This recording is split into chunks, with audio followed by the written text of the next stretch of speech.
Hey, what's up, Coin Fam? I'm Miser, and I make educational videos for coin collectors and coin roll hunters that want to learn how to identify rare and valuable coins in their pocket change. There are plenty of rare coins and varieties that are worth collecting or flipping if you know what to look for and have a little luck on your side. Do you have a dime in your pocket or change jar worth $58,000? If you don't know, you're going to want to see this video. I'll talk about valuable dimes from the 90s, including the West Point dime, error dimes, and everything you need to know about these coins. Let's get started. The United States Mint produced dimes from the 1990s at the Philadelphia Mint, the Denver Mint, the San Francisco Mint, and a very low mintage from the West Point Mint. This is important to know, and we'll talk about it a little bit later. You can tell where the dime was minted by the mint mark located on the front or obverse of the dime. The San Francisco Mint produced proof coins. A proof is a coin that was minted for collectors.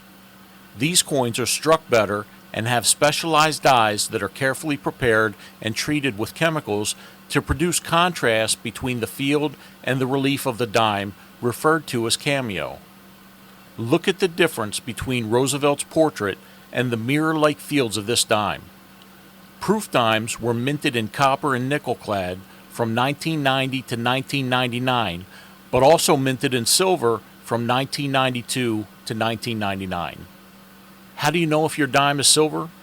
The two most reliable ways are to look for a pink band of copper that goes around the edge of the dime. If you see this, your dime is clad. The other way is to weigh your dime. A clad dime should weigh about 2.27 grams, give or take a little, and a silver dime should weigh about 2.5 grams.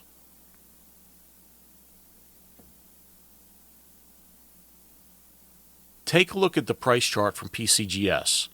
You can see that prices of proof dimes for the 90s aren't crazy. Don't get me wrong, I'll take a dime worth $5 any day of the week, but the prices in the chart are very consistent.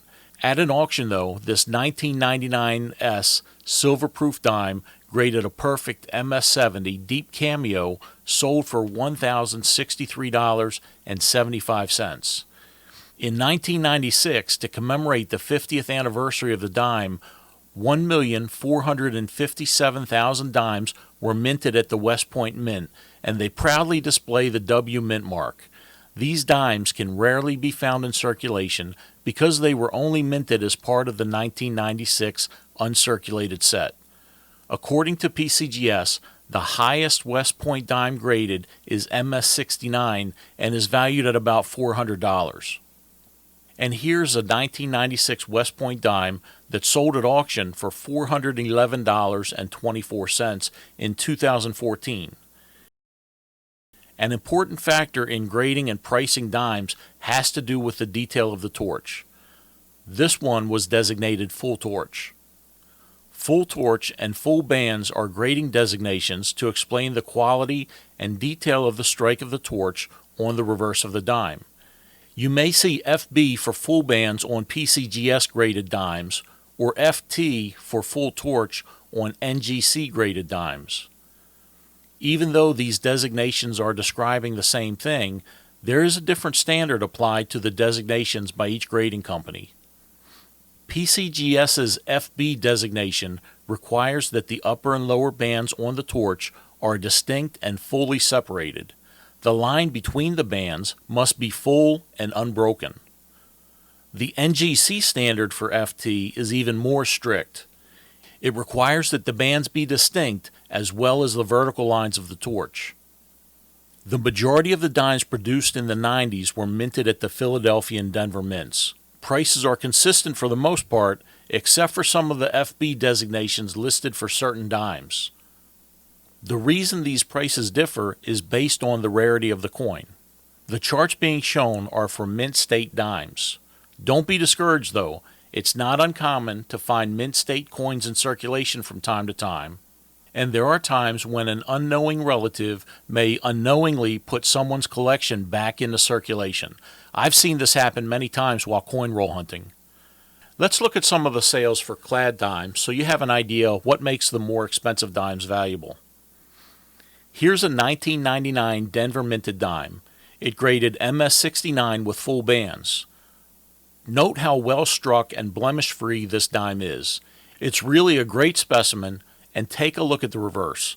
Look how well defined the bands are. The FB designation is well deserved on this one.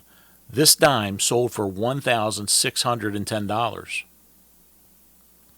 Here's a 1994 Denver minted dime. This one was graded a little lower than the last one at MS68, but still with the full bands designation. You can see more bag marks on the surface of this dime. Here's the reverse. The top bands look great, but it looks like the bottom band line is obscured by a scratch on the case. At a slightly lower grade, this MS68 sold for a little bit more. This went for $1,680. And take a look at this 1997 Denver minted dime. This one was also graded at MS68 full bands, and there's no doubt about how well the bands are showing on this dime. This sold for $2,160 at auction. Now that's a lot of money for a dime, but there's more money to be made with error coins. Here's a 1999 Denver minted obverse die cap. A die cap is when a coin gets stuck on a die and comes between the die and the next coin being struck. On the obverse, you can see the bottle cap effect around the edges of the coin. Let's flip this over and take a look at the reverse. Here you can see an indentation in the dime from where successive dimes were struck while this one was attached to the die. These are really cool coins to have in your error collection. This one sold for $1,150. And here's another dime with a valuable error. This is a 1995 Roosevelt dime. Yes, I know it looks like a penny, but it's struck on a dime planchet, and the reverse is the reverse of a dime. It's difficult to know for sure whether an error like this occurred because of carelessness with mint policies related to changing out dies, or if this was an intentional strike by a mint employee. According to PCGS, due to the similar size of the dime and cent planchet, it's possible that a busy mint worker, and I think they're being way too political here, this mint worker may have been busy, but wouldn't they also have to be careless for this to happen? Leave a comment below and let me know your opinion. Anyway, a busy mint worker accidentally paired the wrong dies while striking this run. Wouldn't it be crazy if a collector had one of these and it ended up back into circulation? It's so important in coin collecting to always, and I can't stress enough, always look into a coin that just doesn't seem right. It's human nature to get complacent while coin collecting and coin roll hunting. I would love to have the time and patience to look at every coin under a microscope, check for double dies, mint marks, die chips, and flip every coin over to look for rotated dies, but there just isn't enough time. If you're looking for full bands on the reverse of a dime like this, you might chalk up the weak strike of the S, OF, and AM in States of America to a minor grease error rather than the quality of the strike because of the mispaired dies. You have to look at both sides of the coin. This dime sold at auction in 2010 for almost $58,000. So maybe you don't have a dime worth $58,000 in your pocket. If you're going to start checking your change, you'll want to click the quick playlist on the right to see what else to look for.